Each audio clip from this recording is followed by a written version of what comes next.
በዛሬው ፕሮግራማችን የተለያዩ ርዕሰ ጉዳዮችን ወደ እናንተ እናደርሳለን። የዓለም ክለቦች ዋንጫ እየተደረገ ይገኛል።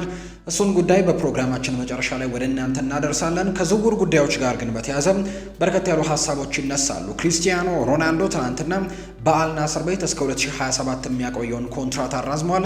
እሱንም ጉዳይ ለመዳሰስ እንሞክራለን። አርሰናልና ማንቸስተር ዩናይትድ በዝውውር ጉዳዮች ላይ እያደረጉ የሚገኙትን ተሳትፎም እንገልጽላችኋለን። ሊቨርፑልም ትናንትና ሶስተኛ ፈራሚውን ይፋ አድርጓል። ቸልሲንም እንዲሁ የተመለከተ የዝውውር ጉዳይን እናነሳለን። ከዝውውር ፕሮግራማችን ደግሞ ወጣ እንልና እናንተን የሚያሸልሙ ጥያቄና መልስ ፕሮግራማችን ዛሬም የሚቀጥል ነው የሚሆነው። እነዚህን ፕሮግራሞች ወደ እናንተ እናደርሳለን።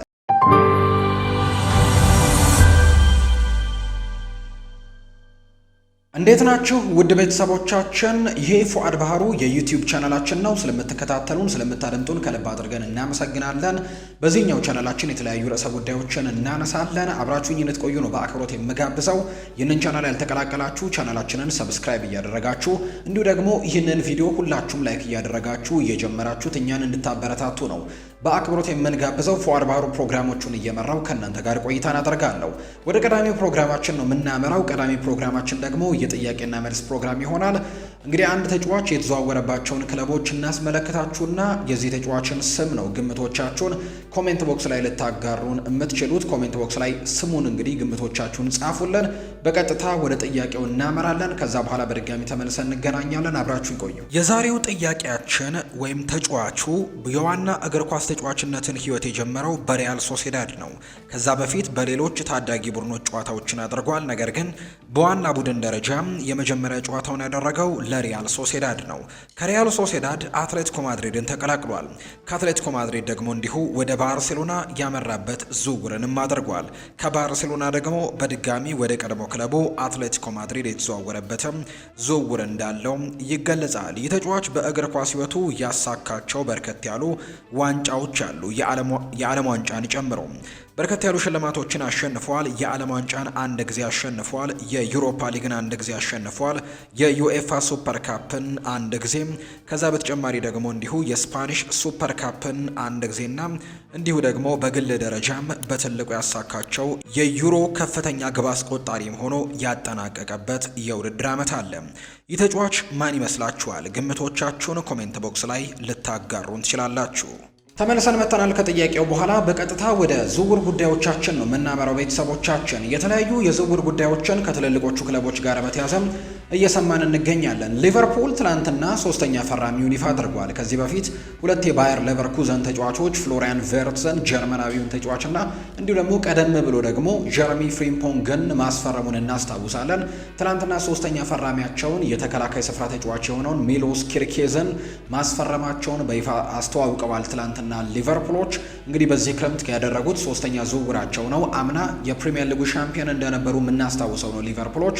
ነገር ግን በሚቀጥለው የውድድር ዓመትም እንዲሁ በእንግሊዝ ፕሪሚየር ሊግ በድጋሚ ሻምፒዮንነታቸውን ለማረጋገጥ ከዛ በተጨማሪ በአውሮፓ ቻምፒየንስ ሊግም እንዲሁ ሻምፒዮን ለመሆንና ትልልቅ ስኬቶችን በሚቀጥለው የውድድር ዓመት ለማምጣት ትልልቅ ኮከቦችን እያዘዋወሩ እንደሚገኙ ይታወቃልና አሁንም ሶስተኛ አዲስ ፈራሚያቸውን ይፋ አድርገዋል። ሶስቱም በጣም ጥራት ያላቸው ኳሊቲ ያላቸው ተጫዋቾችን ነው ማምጣት የቻሉት።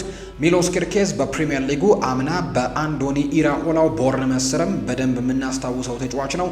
2 ያክል ግቦችንና 5 ያክል አሲስቶችን በአምናው የፕሪሚየር ሊግ የውድድር ዓመት ለቦርንመዝ ማሳለፍ የቻለበትን ጊዜ ነው የምናስታውሰው። የዚህ ተጫዋች ትልቁ ጥቅሙ ደግሞ ከጉዳት ነፃ መሆኑ እንደሆነ በርካቶች ያነሱታል። በፕሪሚየር ሊጉ አምና በፕሪሚየር ሊጉ 38ቱንም የፕሪሚየር ሊግ ጨዋታ ካደረጉ ጥቂት ተጫዋቾች መካከል አንደኛው ነው ሚሎስ ኪርኬዝ እና ለዚህ ቡድን ትልቅ አገልግሎትን ይሰጣል ተብሎ ይታሰባል። እድሜው ለገፋውና እንዲሁ ደግሞ የአቋም መውረዶች ለገጠሙት እንዲሁም ከአትሌቲኮ ማድሪድ ጋርም ስሙ እየተነሳ ለሚገኘው አንድሪው ሮበርትሰን ከዛ በተጨማሪ ደግሞ ለግሪካዊውና ብዙ ደቂቃዎችን የመሰለፍ እድሎችን ላላገኘውና በአርኔ ስሎት ስርም ያን ያክል ተአማኒነት ለሌለው ኮስታስ ሲሚካስም ተተኪ ይሆናል ተብሎ ይታሰባል። በርከት ላሉ ዓመታትም ደግሞ ይህንን ክለብ ማገልገል የሚችል አይነት ተጫዋች እንደሆነ ይታመናል ሚሎስ ኪርኬዝ እና ይህ ሃንጋሪያዊ ተጫዋች አንፊልድ የደረሰ ሶስተኛው ኮከብ ሆኗል በአርነ ስሎት ስር። እንግዲህ አርነ ስሎት የተለያዩ ዝውውሮች አሁንም መጨመራቸው አይቀሬ እንደሆነ ነው እየተገለጸ የሚገኘው። በእነዚህ 3 ዝውውሮች ብቻ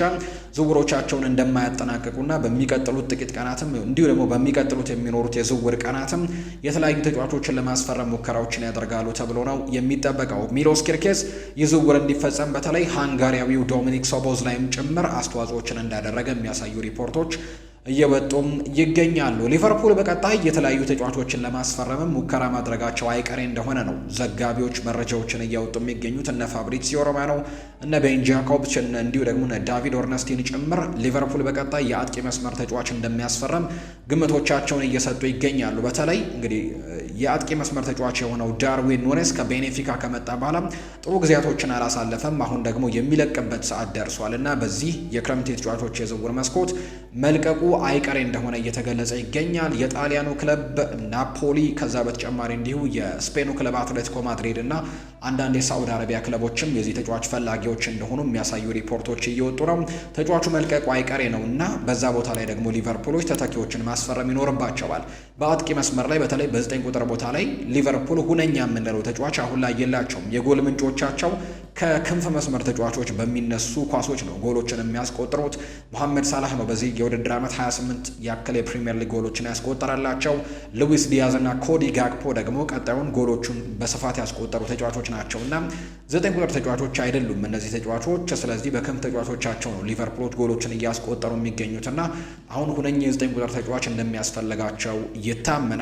ዲየጎ ዦታ እና እንዲሁ ዳርዊን ኑኔስ ከክለቡ የመልቀቅ ዕድላቸው ሰፊ እንደሆነ ነው እየተነገረ የሚገኘው።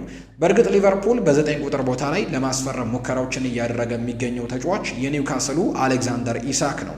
ይህንን ተጫዋች ማስፈረም ግን እጅጉን በጣም ከባድ እንደሆነ የሚያሳዩ ሪፖርቶች ይወጣሉ። ምክንያቱም ኒውካስል ዩናይትድም አሁን ላይ ለትልልቅ ዋንጫዎች ለመወዳደር ፍላጎት ያለው ቡድን ነው። በአውሮፓ ቻምፒየንስ ሊግ በቀጣይ የውድድር ዓመት ተሳታፊ ነው። በዚህ የውድድር ዓመት ከ56 አካባቢ ዓመታት በኋላ ዋንጫ ማምጣት የቻለበት የውድድር ዓመት ነው እና በዚህ ዓመት ደግሞ እነዚህን ሁሉ ስኬቶች ሲያስመዘግቡ ወሳኙ ከነበሩ ተጫዋቾች መካከል አንደኛው አሌክዛንደር ኢሳክ እንደሆነ ምንም ጥርጥር የለውም። በፕሪሚየር ሊጉ እንኳን ሶስተኛው ያክል ከፍተኛ ግብ አስቆጣሪ፣ ሁለተኛው ከፍተኛ ግብ አስቆጣሪ እንደሆነ ይታወቃል ከሙሐመድ ሳላህ ቀጥሎና ይህ ተጫዋች በትልልቅ ክለቦችም ጭምር ሲፈለግ ነበር። አርሰናል ይህንን ተጫዋች ለማስፈረም በጣም በትልቁ እንቅስቃሴ አድርጎ ሳይሳካለት ቀርቶ ነው ከዚህ ዝውውር ራሱን ያገለለው። እንግዲህ አሁን ደግሞ ሊቨርፑል የዚህ ተጫዋች ቀንደኛ አድናቂዎች እንደሆኑ ይነገራል። እስከ መጨረሻው ድረስ በዚህ ዝውውር ላይም ሊገፉበት እንደሚችሉ የሚያሳዩ ሪፖርቶች ናቸው የሚወጡት። ነገር ግን እንዳልኳችሁ ኒውካስል ዩናይትድ ይህንን ተጫዋች የመልቀቅ ምንም አይነት ፍላጎት የለውም። የገንዘብም ችግር የለባቸውም ኒውካስል ዩናይትዶች። ስለዚህ ወሳኝ የሚባሉ ተጫዋቾቻቸውን እነ ብሩኖ ጉማሬሽን፣ ከዛ በተጨማሪ እነ አንቶኒ ጎርደንን እንዲሁ ደግሞ አሌክዛንደር ኢሳክን በክለቡ ማቆየት ምርጫቸው እንደሆነ ነው የሚታመነውና ኒውካስል ይህንን ተጫዋች ይለቋል ተብሎ ባይታሰብም ሊቨርፑል ግን አሁንም በዚህ ዝውውር ላይ እንደገፋበት ነው የሚገኘው። ምናልባት የዚህ ተጫዋች ዝውውር ግን የማይሳካ ከሆነ በማንቸስተር ዩናይትድ እና በቼልሲ የሚፈለገው ሌላኛው ተጫዋች የአይንትራክ ፍራንክፈርቱ ፈረንሳዊው የ21 ዓመት ተጫዋች ሁጎ ኤኪቲኬ አሁንም በሊቨርፑል ፍላጎት ውስጥ ያለ ተጫዋች እንደሆነ ይነገራል። እነዚህ 3 ክለቦች እዚህ ዝውውር ላይ በትልቁ እየተንቀሳቀሱ እንዳሉ የሚያሳዩ ዘገባዎች በተደጋጋሚ እየወጡ ይገኛሉ። ሁጎ ኤኪቲኬም እንዲሁ ለሊቨርፑል ሌላኛው አማራጭ እንደሆነ እየተገለጸ ነው። ምናልባት የቪክተር ዮከርሽንም ዝውውር ምናልባት ሊመለከቱ የሚችሉበት እድል እንዳለም ይገለጻል። ፕላንሲ አካባቢ ላይ ይህንን ተጫዋች ለማስፈረም እድል ይኖራቸዋል ተብሎ ይታሰባል። ቪክተር ዮከርሽ በዚህ የዝውውር መስኮት ከሊቨርፑል ጋር ብዙም ስሙ ሲነሳ እየሰማ ነው አይገኝም። ነገር ግን ምናልባት ሊቨርፑሎች አማራጮችን የሚያጡ ከሆነ እዚህ ዝውውር ላይ እጃቸውን ሊያስገቡ የሚችሉበት እድል አለ። ነገር ግን እንዳልኳችሁ ቀዳሚ ምርጫቸው አሌክዛንደር ኢሳክ ነው። እሱ የሚሳካበት እድል ጠባብ ስለሆነ በቀጣይ ምናልባት ሁጎ ኤኪቲኬን ለማስፈረምም ጥረቶችን ያደርጋሉ ተብሎ ነው የሚጠበቀው። ሊቨርፑሎች በአጥቂ መስመር ላይ እነዚህን ተጫዋቾች ነው ለማስፈረም ሙከራዎችን እያደረጉ የሚገኙት። ሌላኛው ከሊቨርፑል ጋር የሚነሳው ቦታ ደግሞ የቀኝ የማጥቃቱ ክፍል ነው። ሉዊስ ዲያዝ ከተለያዩ ክለቦች ጋር ስሙ እየተነሳ ነው። በተለይ ከባርሴሎና ጋር ስሙ ሲነሳ እናስታውሳለን። እንዲሁ ደግሞ ከሌላኛው የሳዑዲ ክለቦች ጋርም ስሙ ሲነሳ እንደነበር እናስታውሳለን። ተጫዋቹም ኮንትራቱ እንግዲህ ጉዳይ ድርድሮች እየተደረጉ ነበር። ነገር ግን የኮንትራቱ ጉዳይ አሁን ላይ እንደቆመም የተረጋገጠ ጉዳይ ነውና እንግዲህ ኮንትራቱን የማያራዘም ከሆነ ሊለቅ የሚችልበት እድሎች እንዳሉ ይነገራል። ኮሎምቢያዊው ተጫዋች ለባርሴሎና መጫወት በጣም በትልቁ የሚፈልገው ነገር እንደሆነ ይታወቃል። አባቱ ከዚህ በፊት በአንድ ጋዜጣዊ መግለጫ ላይ ይህንን ነገር አረጋግጠውታል። ልጄ ከልጅነቱ ጀምሮ ለባርሴሎና መጫወት ህልሙ ነበር ሲልም ተናግረው እንደነበር እናስታውሳለንና እድሉን ካገኘ ወደ ባርሴሎና መሄድን በትልቁ የሚፈልገው ዝውውር እንደሆነ ይታመናል። ሉዊስ ዲያዝ የሚለቅ ከሆነ ደግሞ ሊቨርፑሎች በዛ ቦታ ላይ ተተኪዎችን ማሰብ ይኖርባቸዋል። ራፋኤል ሊያዎን ከኤሲ ሚላን ከሊቨርፑል ጋር ስሙን እያነሱት ይገኛሉ። እንዲሁ ደግሞ ሌላኛው የኒውካስል ዩናይትድ ተጫዋችና ኒውካስል ዩናይትድም አሁንም ከባድ ሊያደርግባቸው የሚችለው ዝውውር የአንቶኒ ጎርደን ዝውውር ነው። አንቶኒ ጎርደን የዛው የመርሲሳይድ ተወላጅ ነው። የሊቨርፑልም ቀንደኛ ደጋፊ እንደሆነ ከልጅነቱ ጀምሮ ይነገራል። ትውልዱ እዛው ሊቨርፑል የሚገኝበት ከተማ መርሲሳይድ ከተማ ላይ እንደሆነ ይነገራል። ምንም እንኳን ከዚህ በፊት ለኤቨርተን ተጫውቶ ቢያሳልፍም የመርሲሳይድ ደርቢዎች እንደሆኑ ይታወቃሉ ሊቨርፑልና ኤቨርተን። ቢሆንም ግን አሁንም ለሊቨርፑል መጫወት ትልቅ ህልም እንዳለው ባለፉት የዝውውር መስኮቶችም ጭምር ከሊቨርፑል ጋር ስሙ ሲነሳ እንደነበር የምናስታውሰው ተጫዋች ነው። አሁንም ሊቨርፑል በዚህ ዝውውር ላይ ይኖራል ተብሎ ይታሰባል።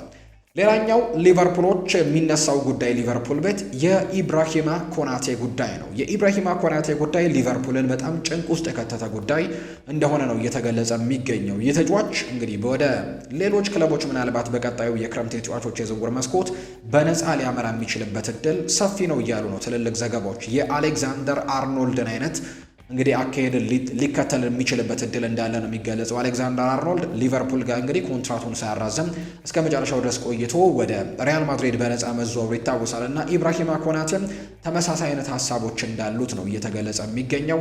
በሊቨርፑል የመጨረሻ ዓመቱ ላይ ነው የሚገኘው። በዚህ ክረምት ደግሞ ኮንትራቱን የማያራዘም ከሆነ በሚቀጥለው የውድድር ዓመት በነፃ ነው ክለቡን የሚለቀውና ሪያል ማድሪድን የመቀላቀል ፍላጎት አለው። ነገር ግን ፓሪስ ሳን ዠርመን እና እንዲሁ ደግሞ ባርሴሎናም የዚህ ተጫዋች አድናቂዎች ናቸው። በፓሪስ የተወለደው ይህ ልጅ እንግዲህ አሁን ላይ ወደ ሌሎች ክለቦች በነፃ ሊዘዋወር የሚችልበት እድል ስላለ ሊቨርፑሎች የትሬንት አሌክዛንደር አርኖልድ አይነት እጣ ፈንታ እንዳይደርሳቸው በጣም ስጋት ውስጥ እንደገቡ ነው እየተገለጸ የሚገኘው። ከሊቨርፑል ጋር አዳዲስ ጉዳዮች ደግሞ እንደዚህ ሲወጡ ወደ እናንተ ማድረሳችንን የምንቀጥል ነው የሚሆነው። ከዝውውር ጉዳይ ጋር በተያያዘም ትላንትና ከሰማናቸው ሌሎች ጉዳዮች መካከል አንደኛው ደግሞ ሁለት ተጫዋቾች ትላንትና ኮንትራታቸውን ሲያራዝሙ ሰምተናል። አንደኛው የአርሰናሉ ማይልስ ሉዊስ ስኬሊ ነው። በአርሰናል ቤት የሚያቆየውን ተጨማሪ ኮንትራት ማራዘሙን ትላንትና ሰምተናል። ይህ ታዳጊ ተጫዋች በተለይ ከአካዳሚ ከመጣ በኋላ እንግዲህ ወሳኝ የሚባል ተጫዋች ሆኗል ለሚኬል አርቴታ።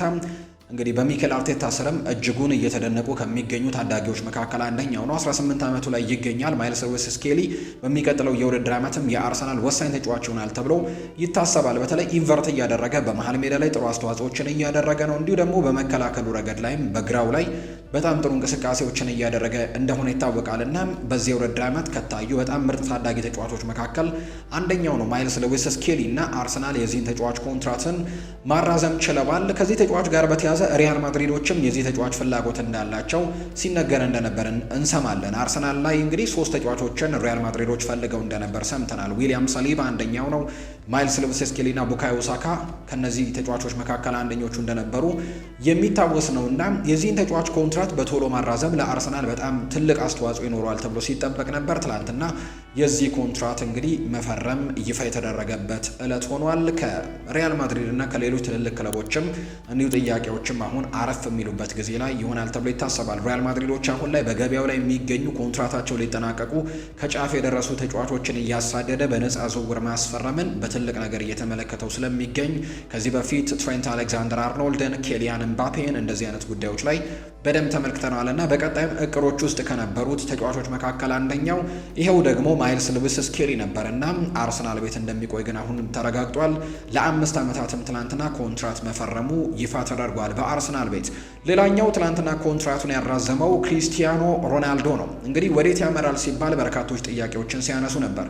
ይሄ ጥያቄ እንዲነሳ ደግሞ ያደረገው ትልቁ ምክንያት ሳዑዲ ፕሮ ሊግ የዘንድሮ የውድድር ዓመት ሲጠናቀቅ እንግዲህ ክለቡ አልናሰር 3ኛ ደረጃን ይዞ ነው ያጠናቀቀው። ከአልኢቲሃድ እና ከአልሂላል ቀጥሎ 3ኛ ደረጃን ይዞ ነው ያጠናቀቀው። ባለፉት 2 ዓመታት ይሄ ቡድን ዋንጫ ማምጣት አልቻለም። ክሪስቲያኖ ሮናልዶን እና ሌሎችም ትልልቅ ኮከቦችን በእርግጥ ይዟል። እነ ሳዲዮ ማኔ ያሉ፣ ከዛ በተጨማሪ አይመሪክ ላፖርትም በመከላከሉ ስፍራ ላይ ነበሩ። እነ ማርሴሎ ብሮዞቪች፣ ኦታቪዮ የመሳሰሉ ትልልቅ ከዋክብቶች የነበሩበት ቡድን ነው።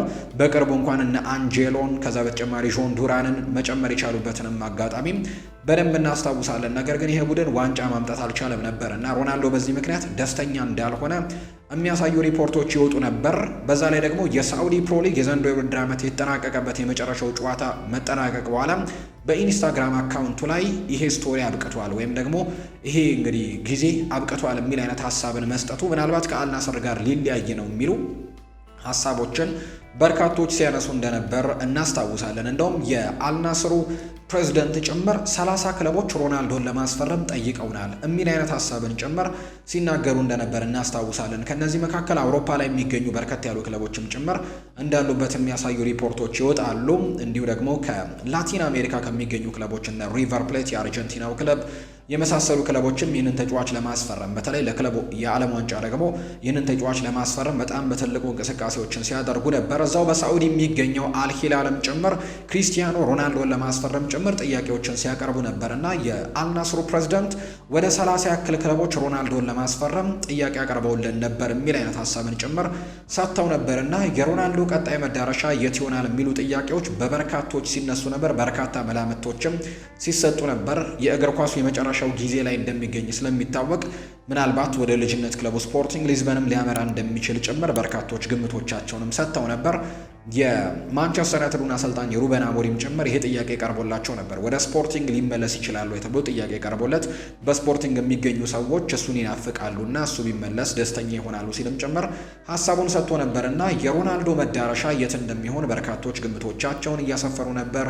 እንዲሁ ደግሞ ጥያቄዎችንም እየጠየቁ ነበርና በመጨረሻም ክሪስቲያኖ ሮናልዶ ለሁለት ተጨማሪ የውድድር ዓመታት የሚያቆየውን ኮንትራት እስከ 2027 የሚያቆየውን ኮንትራት በሳዑዲው ክለብ አልናስር ማራዘሙን ትላንትና በይፋ ተረጋግጧል። ይህንን ፊርማ የፈረመበት ግን ትልቅ ምክንያት እንዳለው ነው የሚነገረው።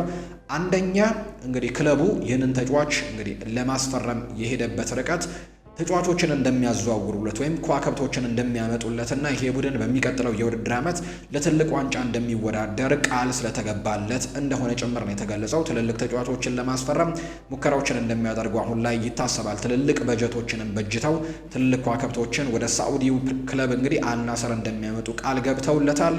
ከዛ በተጨማሪ ደግሞ የእድሳቱ መጀመሪያ ደግሞ አሰልጣኙን ማሰናበት ነው። በጥሩ አሰልጣኝ ለመተካት ፍላጎት አላቸው። ስቴፋኖ ፒዮሊ አሁን ላይ ከአልናስር ጋር መለየታቸው ይፋ ተደርጓል። በእርግጥ እንግዲህ የተለያዩ አሰልጣኞችን ሲመለከቱ እንደነበር የምናስታውሰው ነው። የቀድሞ የናፖሊን አሰልጣኝና የጣሊያን ብሔራዊ ቡድን አሰልጣኝ የነበሩት ሆርጌ ሳምፓውሊንም ለመቅጠር እንግዲህ ፍላጎቶች ነበራቸው። ነገር ግን ሳይስማሙ መቅረታቸው የምናስታውሰው ነው። በቀጣይ ጥሩ አሰልጣኝ ለመቅጠር ፍላጎቶች እንዳላቸው ይገለጻል። በተለይ ደግሞ ሌሎች በጣም ወሳኝ የሚባሉ ተጫዋቾችንም እንደሚያመጡ ጭምር የሚያሳዩ ሪፖርቶች ይወጣሉና ክሪስቲያኖ ሮናልዶ ከሪያዱ ክለብ ጋር አሁንም ለሁለት ተጨማሪ የውድድር ዓመታት የሚቆይበትን ጊዜ እንመለከታለን። አሁን እድሜው 40 ላይ ነው የሚገኘውና የዛሬ 2 ዓመት 42 ይሞላዋል። እንግዲህ የዓለም ዋንጫ በእነዚህ 2 ዓመታት መሀል ላይ የሚደረግ ነው። ቀጣይ ዓመት መጨረሻ ላይ ይደረጋልና እንግዲህ ለዛም ደግሞ እንዲረዳው በዚህ ክለብ ውስጥ ፊት ሆኖ መቆየትን ፍላጎቱ እንደሆነና ሌሎች ሊጎች ላይ ሄዶ ገና መላመድን እንደማይፈልግ እየተነገረ ይገኛል። ባለፉት 2 የውድድር ዓመታት እንግዲህ በሳዑዲ ፕሮ ሊግ ቆይታው ላይ ትልልቅ ነገሮችን ለዚህ ክለብ በግሉ ማድረግ ችሏል። ሁለቱንም የውድድር ዓመት እንግዲህ በከፍተኛ ግብ አስቆጣሪነት ነው ያጠናቀቀው በሳዑዲው ክለብ አልናስር። ክለቡ ምንም እንኳን ዋንጫዎችን ማምጣት ባይችልም እሱ ግን በርከት ያሉ ግቦችን ለዚህ ክለብ ሲያስቆጥር እንደነበር የምናስታውሰው ነው። አሁን ላይ ግን እገዛዎችን እንደሚፈልግና ትልልቅ ከዋክብቶችም ይህንን ቡድን እንዲቀላቀሉ በሚቀጥለው የውድድር ዓመት የኤዥያን ቻምፒየንስ ሊግ ላይ ባይኖሩም የሳዑዲ ፕሮ ሊግን ለማሸነፍ በትልቁ እንቅስቃሴዎችን ያደርጋሉ ተብሎ ይጠበቃል። የተቀናቃኛቸው አልሂላልም በዚህ የውድድር ዓመት የተለያዩ ከዋክብቶችን ለማስፈረም ሙከራዎችን እያደረገ ነው። የአውሮፓ ቻምፒየንስ ሊግ የፍጻሜ ተፋላሚ የነበረውን አሰልጣኝም ጭምር እንግዲህ መቅጠራቸው የምናስታውሰው ነው። ኢንዛጊን መቅጠራቸው የምናስታውሰው ነው እና በሚቀጥለው የውድድር ዓመት በሳዑዲ ፕሮ ሊግም ትልቅ ፉክክር ልንመለከት የምንችልበት እድል ይኖራል ተብሎ ይጠበቃል። ክሪስቲያኖ ሮናልዶ ግን ለ2 ዓመታት ኮንትራቱን በአልናስር ቤት ማራዘሙን ትላንትና ክለቡ ይፋ ማድረጉ ነው የተገለጸው። እየተከታተላችሁን ስለሆነ እያደመጣችሁን ስለሆነም ቆይታችሁን ከኛ ጋርም ስለምታደርጉ እጅጉን ከልብ አድርገን ነው የምናመሰግነው። ፉአድ ባህሩ የዩቲዩብ ቻናል ላይ ትገኛላችሁ። የተለያዩ ርዕሰ ጉዳዮችን እያነሳን ነው የምንገኘው። አሁንም ቆይታችሁን ከኛ ጋር እንድታደርጉ ነው በአክብሮት የምጋብዘው። በቀጣይ ደግሞ 240 ሰከንድ ወደሚለው ፕሮግራማችን ነው የምንወስዳችሁ። በዚህ 240 ሰከንድ ውስጥ የተለያዩ በዓለም ላይ የተከሰቱ አበይት ስፖርታዊ ጉዳዮችን በተለይ ከእግር ኳሳዊ ነክ ጉዳዮች ጋር የተያዙ በርከት ያሉ ስፖርታዊ ጉዳዮች ጉዳዮችን በ240 ሰከንድ ውስጥ በአጫጭሩ የምናቀርብበት የቅምሻ ፕሮግራማችን ነው። እሱም ፕሮግራም ተከታትለን ሌሎች ርዕሰ ጉዳዮችን ይዘን በድጋሚ የምንገናኝ ይሆናል። ቆይታችሁን ከኛ ጋር ስለምታደርጉ ከልብ አድርገን እናመሰግናለን። አሁንም ቆይታችሁን ከኛ ጋር አድርጉ። ፉአድ ባህሩ ዩቲዩብ ቻናል ላይ ትገኛላችሁ። ቻናላችንን ሰብስክራይብ፣ ቪዲዮአችንን ላይክ እያደረጋችሁ ከኛ ጋር እንድትሆኑ ነው ምጋብዛችሁ። ከፕሮግራሙ በኋላ ተመልሰን እንመጣለን። አብራችሁ ይቆዩ። ሊቨርፑል ማንቸስተር ዩናይትድን እና አርሰናልን ተቀላቅሏል። ይህንን የተቀላቀለው የ27 ዓመቱን የስፖርቲንግ ሊዝበን ስዊድናዊ አጥቂ ቪክተር ዮከርሽን ለማስፈረም ፉክክር ውስጥ እንደገባ ነው ኮሪዮር ዴመንሃ የፖርቱጋሉ ሚዲያ መረጃዎችን እያጋራ የሚገኘውና ሊቨርፑል ሌላኛው ክለብ ሆኗል ቪክተር ዮከርሽን ለማስፈረም በሚደረገው ፉክክር ውስጥ። ቼልሲዎች የቦሩሲያ ዶርትመንዱን የ20 ዓመቱን እንግሊዛዊ ከ21 ዓመት በታች የክንፍ መስመር ተጫዋች ጄሚ ባይኖ ጌቲየንስን ለማስፈረም ከስምምነት ለመድረስ እየተቃረቡ እንደሆነ መረጃዎች ያሳያሉ። የቡንደስሊጋው ቡድን በ50 ሚሊዮን ፓውንድ ክፍያ ይህንን ተጫዋች ለቼልሲ አሳልፎ ለመስጠትም ከስምምነት እየደረሰ እንዳለ ኢኤስፒኤን የተባለ የመረጃ ምንጭ አሳይቷል። ማንቸስተር ዩናይትዶች የ20 ዓመቱን አርጀንቲናዊ የክንፍ መስመር ተጫዋች አሊሃንድሮ ጋርናቾን በፍጥነት ለመሸጥም ወደ 45 ሚሊዮን ፓውንድ የሚጠጋ ጥያቄን ሊቀበሉ እንደሚችሉ የሚያሳዩ ሪፖርቶች እየወጡ ነው። ማንቸስተር ዩናይትድ ይህንን ተጫዋች ለማስፈረም እንግዲህ በትልቁ እንቅስቃሴ እያደረጉ እንደሆነ የሚያሳዩ መረጃዎች ናቸው የወጡት። ኒውካስል ዩናይትድ እንደ ፒኤስቪ አይንድሆቨን እና ቤልጅማዊው የክንፍ መስመር ተጫዋች ዮሃን ባኮዮኮ የ22 ዓመቱንና የቦሩሲያ ዶርትመንዱን ጀርመናዊ አጥቂ ካሪም አዲየሚን እንዲሁ የኖቲንግሃም ፎረስትንና ስዊድናዊውን አጥቂ አንቶኒ ኤላንጋን ለማስፈረም እንግዲህ እነዚህን ሶስት ተጫዋቾች ለማስፈረም ሙከራዎችን እያደረገ ነው የሚገኘው። ነገር ግን የአንቶኒ ኤላንጋ ጉዳይ ከኖቲንግሃም ፎረስት ጋር ከስምምነት እንዳልደረሱ ይታወቃል እና ምናልባት የአንቶኒ ኤላንጋ ጉዳይ ካልተሳካላቸው ካሪም አዲየሚን እና ዮሃን ባኮዮኮን ለማስፈረም ንግግሮችን ሊያደርጉ እንደሚችሉ እየተገለጸ ነው። ማንቸስተር ዩናይትዶች ባለፈው የውድድር ዘመን በውሰት ሲጫወቱ ፒኤስቪ አይንድሆቨን የኤርዲቪዜ ዋንጫን እንዲያሸንፍ የረዳውን የ25 ዓመቱን ኔዘርላንዳዊውን የግራ መስመር ተከላካይ ታይለር ማላሺያን ለመሸጥም እየታገለ እንዳለ መረጃዎች ይወጣሉ። ነገር ግን ይህንን ተጫዋች ለመሸጥ አሁን ላይ እንዳልቻሉ ነው እየተገለጸ የሚገኘው። ሰንደርላንድ የ25 ዓመቱን ፖላንዳዊ ግብ ጠባቂ ማርሲን ቡልካን ለማስፈረም ከኒስ ጋርም ስምምነት ላይ እየደረሱ እንዳሉ የሚያሳዩ መረጃዎች እየወጡ ነው። ኤቨርተኖች የ22 ዓመቱን ፈረንሳዊ አጥቂ ቲዮርኖ ባሪን ለማስፈረምም ከላሊጋው ክለብ ቪያሪያል ጋር ድርድር የጀመሩ ሲሆን የውል ማፍረሻው 34 ሚሊዮን ፓውንድም እንደማይከፍሉም ነው ኢኤስፒኤን እየገለጸ የሚገኘው።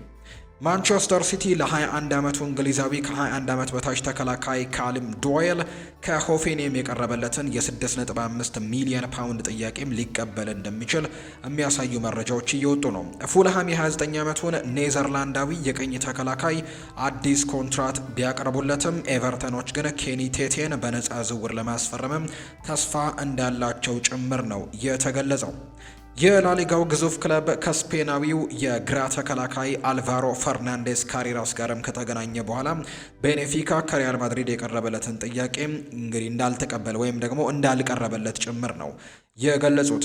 ኤቨርተን እና ማንቸስተር ዩናይትዶች ሁለቱም የ28 ዓመቱን የሌስተር ሲቲ ናይጄሪያዊ አማካይ ዊልፍሬድ ኢንዲዲን የ9 ሚሊዮን ፓውንዱን የውል ማፍረሻውን እንግዲህ አፍረሰው ተጫዋቹን ለማምጣት ሙከራዎችን ሊያደርጉ እንደሚችሉ የሚያሳዩ መረጃዎችም ወጥተዋል።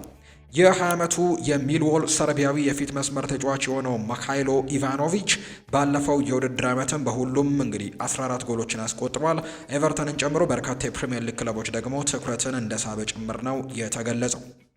በርሚንግሃም የ26 ዓመቱን የኖቲንግሃም ፎረስት አማካይ ሉዊስ ኦብራያንን ለማስፈረምና እንዲሁ ሃል ሲቲ፣ ፕሪስተን፣ ስዋንዚ፣ ሳውዝሃምፕተንን ተቀላቅሏል። እነዚህ አራት ክለቦች ቀደም ብለው ይህንን ተጫዋች ለማስፈረም ፍላጎት እንደነበራቸው አለን ኒክሰን መረጃውን አጋርቶ ነበር። ነገር ግን በርሚንግሃምም በዚህ ዝውውር ውስጥ ራሱን እንደተካተተ ነው እየተገለጸ የሚገኘው። ካይል ዎከር ፒተርስ የሳውዝሃምፕተኑ የተከላካይ ስፍራ ተጫዋች እንግዲህ ካይል ዎከር ፒተርስ ከተሰናበተ በኋላ ሳውዝሃምፕተኖች ሌሎች ምትኮችን እየፈለጉ ይገኛሉ። ካይል ዎከር ፒተርስ በእንግሊዝ ፕሪሚየር ሊግ እንግዲህ አንዳንድ ክለቦች ላይ እንደሚፈለግ ይታወቃል። ቶተንሃም ሆትስፐርስን ጨምሮ የካይል ዎከር ፒተርስ ፈላጊ ናቸው። እናም ካይል ዎከር ፒተርስ ከሳውዝሃምፕተን ጋር ከተለያየ በኋላ ሳውዝሃምፕተኖች የሴንት ሜሪ ቡድን በስኮትላንዱ የቀይ መስመር ተከላካይ ማክስ ጆንስቶን ላይ ፍላጎታቸውን አጠናክረው በመቀጠል እንግዲህ ይህንን ተጫዋች ለማስፈረምም እየተነጋገሩ ይገኛሉ። ይህ ተጫዋች የሚገኘው ስቱራም ግራዝ ውስጥ ነው። ይህንን ተጫዋች ለማስፈረምም ከስቱራም ግራዝ ጋር ሳውዝሃምፕተኖች ንግግሮችን እያደረጉ እንደሚገኙና የካይል ዎከር ፒተርስን ቦታ እንግዲህ ለማስፈረምም እንቅስቃሴዎችን እንደጀመሩ ጭምር የሚያሳዩ መረጃዎች ናቸው አሁን ላይ እየወጡ የሚገኙት። አጠር ያሉ የዝውውር ጉዳዮቻችን በተለይ በ240 ሰከንድ ያዝንላችሁ ፕሮግራም ይህንን ነው የሚመስለው። ተመልሰን መጣን። ውድ ቤተሰቦቻችን አንዳንድ የዝውውር ጉዳዮችን ከአርሰናልና ከማንቸስተር ዩናይትድ ጋር የተያዙ ጉዳዮችን ደግሞ እንንገራችሁ። በሁለቱ ክለቦች የተለያዩ የዝውውር ጉዳዮች አሁንም እየሰማን እንገኛለን። አርሰናሎች የተለያዩ ተጫዋቾችን ለማስፈረም ሙከራዎችን እያደረጉ ነው። እንግዲህ በአማካይ ስፍራ ላይ ክሪስቲያን ኖርጋርደን ማስፈረሙን እንግዲህ ቀደም ብለን በትናንትናው ፕሮግራማችን ላይ አንስተነዋል። ኬፓ አሪዛባላጋና ማርቲን ዙቤሜንዲ ደግሞ ከዛ በፊት ቀደም ብለው ክለቡን የተቀላቀሉ ተጫዋቾች ናቸው። በቀጣይ ደግሞ በተለይ ደግሞ የማጥቃት ባህሪ ያላቸው ተጫዋቾችን ለማስፈረም በትልቁ ይንቀሳቀሳሉ ተብሎ ነው የሚጠበቀው። ትናንትና እንግዲህ ምሽት ላይ በተለይ ደግሞ አመሻሹ ላይ የወጡ መረጃዎችን የሚያሳዩትና ዛሬ ከቀን ጀምሮ ሲነገር የነበረው መረጃ ደግሞ አርሰናል አንድ ተጫዋች ለማስፈረም ምናልባት እንግዲህ ሁለተኛ ምርጫ አድርጎት የመጀመሪያው ሮድሪጎን ነው ለማስፈረም ትልቁ ፍላጎት ያላቸው። የዚህን ተጫዋች ዝውውር በትልቁ እየጠበቁት ይገኛሉ። ሁሉንም ነገር ውሳኔ እስኪወሰን ድረስም በትዕግስት እየጠበቁ ይገኛሉ። ተጫዋቹ በሻቪ አሎንዞ ስር እንግዲህ ደስተኛ እንደሆነ ቀደም ብሎ ገልጾ ነበር። ነገር ግን በክለቦች የዓለም ዋንጫ ላይ የመሰለፍ እድሎች እየተሰጡት አይገኝምና ምናልባት የተጫዋች ልቡ ወደ ሌሎች ክለቦች ማምራትንና በርከት ያሉ ደቂቃዎችን ደግሞ መጫወት ይፈልጋል የሚሉ ደግሞ ዘገባዎች እየወጡ ነው የሚገኙት። በሚቀጥለው ክረምት እንግዲህ የ2026ቱ የዓለም ዋንጫ ይደረጋልና በዛ ውድድር ላይ ለመካፈል የሚፈልግ ከሆነ በዛ እንግዲህ ውድድር ላይ ደግሞ ለብራዚል ብሔራዊ ቡድን በቋሚነት መጫወት የሚፈልግ ከሆነ ራሱን በትልቅ ደረጃ ዘንድሮ ማሳየት ይጠበቅበታል ተብሎ ይታሰባልና ለዛም ደግሞ ሲባል ደቂቃዎችን የሚያገኝበት ክለብን ሊቀላቀል የሚችልበት እድል ይኖራል ተብሎ ነው የሚታሰበው። ስለዚህ አርሰናል ይህን ዝውውር ለመፈጸም በጣም በትዕግስት እየጠበቀ እንደሚገኝና የዚህ ተጫዋችን ዝውውር ነው ቀዳሚ ኢላማቸው አድርገው እየተንቀሳቀሱ እንደሚገኙ የሚታወቀው። ነገር ግን ምናልባት የዚህ ተጫዋች ዝውውር የማይሳካላቸው ከሆነ ደግሞ ከተባለ አንድ ተጫዋች ላይ ሰሞኑን ትኩረት እያደረጉ እንደሚገኙ ትናንትና መሻሽና ዛሬ ከጠዋት ጀምሮ ሲሰሙ የነበሩ መረጃዎች አሉ። የተጫዋች የክሪስታል ፓላሶም ኤብሪቼ ኢዜ ነው። የተጫዋች በቶተንሃም ሆትስፐርስ በጥብቅ የሚፈለግ ተጫዋች ነው። ከቶተንሃም ሆትስፐርስ ጋርም ሊስማማ ከጫፍ እንደደረሰ የሚያሳዩ ሪፖርቶችም ጭምር ሲወጡ እንደነበር እናስታውሳለን። ቀደም ብሎ ጥያቄ ያቀረበው ቶተንሃም ሆትስፐርስ ከመሆኑ ጋር በተያዘ የአውሮፓ ቻምፒየንስ ሊግ ተሳታፊ ነው። ከዛ በተጨማሪ ደግሞ የተጫዋች ይህ ቡድን በቶማስ ፍራንክ ስርም ራሱን በደንብ ማደስ ይፈልጋልና ኢብሪቼ ኢዜን ለማስፈረም ፍላጎቶች እንደነበራቸው ተገልጿል። ሌላኛው የሰሜን ለንደን ክለብ አርሰናል ግን ትናንትና ዘግይቶም ቢሆን ወደዚህ ተጫዋች ዝውውር ሊገባ እንደሚችል የሚያሳዩ ፍንጮችን ተመልክተናል።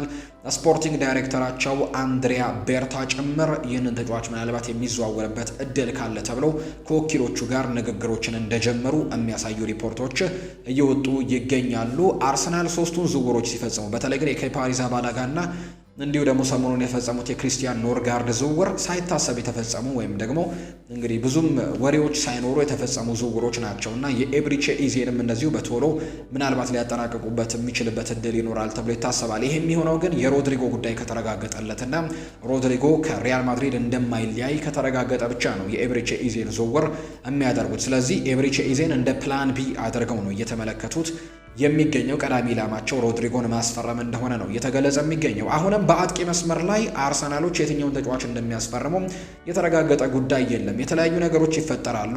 አንዴ ቪክተር ዮከርሽን በዋነኝነት የሚያስፈርሙት ወይም የሚፈልጉት ተጫዋች ነው የሚሉ መረጃዎች ይወጣሉ። አንዴ ደግሞ እንዲሁ ቤንጃሚን ሼስኮን ነው በቅድሚያ ማስፈረም የሚፈልጉት የሚሉ ደግሞ ሪፖርቶች በተደጋጋሚ ሲወጡ እንሰማለን። ቤንጃሚን ሼስኮን ለማስፈረም እንግዲህ አርቢ ለብዚሾች ይህንን ተጫዋች እንግዲህ ለመልቀቅ ትልቅ ክፍያን እንደሚጠይቁ ነው እየተገለጸ የሚገኘውና በዚህ ምክንያት አርሰናሎች ምናልባት ዝውውሩ ላይ እንቅፋት ሊገጥማቸው የሚችለው በዛ ጉዳይ እንደሆነ ይገለጻል። ተጫዋቹ ግን ከአርቢ ለብዚሽ ጋር ከዚህ በኋላ የመቀጠል ፍላጎቶች እንደሌሉትና ወደ አርሰናል ሊዘዋወር የሚችልበት እድል እንዳለ ነው እየተነገረ የሚገኘው። እንዲሁ ደግሞ የቪክተር ዮከርሽም ጉዳይ ደግሞ የተለያዩ መረጃዎችን እየሰማንበት እንገኛለን። ከእድሜው ከፍ ማለት ጋር በተያያዘ ነው የተጫዋች ጥያቄዎች እየተነሱበት የሚገኘው እንጂ እንግዲህ በርካቶች ማስፈረም የነበረባቸው ተጫዋች ነው። ምክንያቱም በርከት ያሉ ግቦችን በፖርቱጋል ሊግ ማስቆጠር ችሏል። በእርግጥ በትልልቅ ሊጎች ተፈትኖ አልታየም፣ ወይም ደግሞ በፖርቱጋል ፕሪሜራ ሊጋ ነው ይህንን አቋሙን በደንብ ማሳየት የቻለው። በሁለት የውድድር ዓመታት በፖርቱጋል ፕሪሜራ ሊጋ በደንብ አሳይቷል። ዘንድሮ 39 ጎሎችን ነው ማስቆጠር የቻለው በፖርቱጋል። ነገር ግን የፖርቱጋልና የእንግሊዝ ፕሪሚየር ሊግ በጣም የተራራቁ ሊጎች ናቸው። የእንግሊዝ ፕሪሚየር ሊግ ያለው ፉክክርና የፖርቱጋል ሊግ ያለው ፉክክር ያን ያክል ተቀራራቢ የሚባሉ ሁሉ ጭምር አይደሉም። በጣም የተራራቁ ሊጎች ናቸው። ከአውሮፓ ቶፕ 5 ከምንላቸው ሊጎች ጭምር አይደለም የፖርቱጋል ፕሪሜራ ሊጋና በራሱን በሌሎች በትልልቅ ክለቦች እንግዲህ ራሱን አለመፈተኑና እንዲሁ ደግሞ እድሜው ደግሞ 27 አካባቢ ከመሆኑ ጋር በተያያዘ እንግዲህ አርሰናሎች በዚህ ምክንያት ብቻ ትንሽ ጎተት እንዳረገባቸው ይነገራል። ቅድሚያ የሚሰጡት ቤንጃሚን ሼስኮ ላይ እንደሆነ ነው እየተገለጸ የሚገኘው። ማንቸስተር ዩናይትዶችም በዚህ የዝውውር መስኮት እንግዲህ የተለያዩ እንቅስቃሴዎችን እያደረጉ ነው። ብሪያን ምቤሞን ለማስፈረም ከጫፍ ደርሰዋል። በቀጣይ ደግሞ የአጥቂ መስመር ተጫዋች ለማስፈረም እንቅስቃሴዎችን ያደርጋሉ ተብሎ ይታሰባል። አሁን ላይ በዝውውር ገበያው ላይ ሁጎ ኤኪቲኬ፣ ቪክተር ኦስሜን የቀሩ አይነት አጥቂዎች ናቸው። ነገር ግን የቪክተር ዮከርሽ ጉዳይም ከማንቸስተር ዩናይትድ ጋርም በደንብ የሚነሳ ዝውውር ሆኗል። ይህ ተጫዋች እንግዲህ ራሱን ክፍት አድርጓል። ቅድሚያ መፈረም የሚፈልገው ለአርሰናል ነው። ወደ አርሰናል ነው መዞር የሚፈልገው። ነገር ግን አርሰናል ይህንን ተጫዋች ማስፈረም ካልቻለ ግን ወደ ማንቸስተር ዩናይትድ መምጣት የሚፈልግበት እድሎች እንዳሉት ወይም ደግሞ ማንቸስተር ዩናይትድን መቀላቀል እንደሚፈልግ እየተናገረ ይገኛል። ፋብሪዚዮ ሮማኖ በዚህ ጉዳይ ላይ አንድ መረጃን አጋርቷል። ይህ ተጫዋች ዝውውሩን ክፍት ነው ያደረገው። አርሰናልን መቀላቀል እንደሚፈልግ ቢናገርም ማንቸስተር ዩናይትድን ግን በጭራሽ መቀላቀል አልፈልግም የሚል አይነት ሀሳብን አልሰጠም። ማንቸስተር ዩናይትድን አልቀላቀልም የሚል አይነት ሀሳብን አልሰጠም። የአርሰናል ጉዳይ ቢሳካለት አርሰናልን መቀላቀል ነው ምርጫውን የሚያደርገው። ነገር ግን ካልተሳካለት ግን ማንቸስተር ዩናይትድን መቀላቀል ሁለተኛ አማራጩ እንደሆነ እየተናገረ ይገኛል። እና የዚህ ተጫዋች ዝውውር ጉዳይ ከአርሰናልም ከማንቸስተር ዩናይትድ ጋርም አሁንም በእንጥልጥል ላይ የቀረ ጉዳይ ነው። የተጫዋች ወዴት ይዘዋወራል? ማንቸስተር ዩናይትድ፣ አርሰናል ወይስ ወደ ሌሎች ክለቦች? እንዲሁ የጣሊያን ክለቦችም ዩቬንቱስም ጭምር የዚህ ተጫዋች ፈላጊ ስለሆነ የተለያዩ ርዕሰ ጉዳዮች እየተነሳበት ይገኛል። እና በሚቀጥሉት የዝውውር ቀናቶችም እንግዲህ ረዘም ላለ ጊዜ የዚህ ተጫዋች ዝውውር እንዲሁን እየተንዛዛ የሚቀጥልበት እድል ይኖራል ተብሎ ነው የሚታሰበው። የመጨረሻው ውሳኔ እስኪሰጥ ድረስ የተረጋገጠው ነገር በስፖርቲንግ ሊዝበን ብቻ በሚቀጥለው የውድድር ዓመት እንደማይቆይ የሚያሳዩ ሪፖርቶች ናቸው በደንብ እየወጡ የሚገኙት እንጂ ወደ የትኛው ክለብ ሊያመራ እንደሚችል ምንም አይነት ፍንጮች እየተሰጠ አይገኝም። አሁን ላይ እንግዲህ ማንቸስተር ዩናይትዶች ሌሎች ቦታዎች ላይም ራሳቸውን ያጠናክራሉ ተብሎ ነው የሚጠበቀው። በተለይ በአማካይ ቦታ ላይ ተጫዋቾችን እየቀነሱ ይገኛሉ። ካሴሜሮ ከአልናስር ጋር እየተስማማ እንደሆነ የሚያሳዩ ሪፖርቶች ወጥተዋል። ክሪስቲያን ኤሪክሰን ከዚህ ክለብ ጋር መለየቱ የሚታወቅ ነውና ምናልባት በሌሎች ቦታዎች ላይ እንቅስቃሴዎችን ያደርጋሉ ተብሎ ነው የሚጠበቀው። ውድና የተከበራችሁ ቤተሰቦቻችን ለዛሬ ያዝነላችሁ ፕሮግራማችን ይህንን ይመስል ነበር። ስለተከታተላችሁኝ ስለምታደምጡኝም ከልብ አድርጌ ያመሰግናለሁ። ፉአድ ባህሩ ከመላው የስቱዲዮ ባለሙያዎች ጋር የዛሬውን ፕሮግራም ወደ እናንተ አደረስን። ስለተከታተላችሁን ከልብ አድርገን እናመሰግናለን። በቀጣዮቹ ፕሮግራሞች ሌሎች ርዕሰ ጉዳዮችን ይዘን በድጋሚ ወደ እናንተ የምንመጣ ነው የሚሆነው። ሀሳብ አስተያየቶቻችሁን ልትጽፉልን ትችላላችሁ። እንግዲህ የተለያዩ ሀሳቦቻችሁን ጻፉልን። ስማችሁንና አድራሻችሁን እያካተታችሁ ደግሞ ብትጽፉልን ወደ እናንተ መልሰን ለማድረስ እንግዲህ ያግዘናል። እና ስማችሁን እንዲሁ አድራሻችሁን ከዛ ደግሞ ኮሜንታችሁን ሀሳቦቻችሁን አስፈሩልን። ስለተከታተላችሁኝ ከልብ አድርጌ ያመሰግናለሁ። በነገው ፕሮግራማችን በድጋሚ እንገናኛለን። መልካም ጊዜ እንዲሆንላችሁ ነው በአክብሮት የምመኘው። ይመቻችሁ።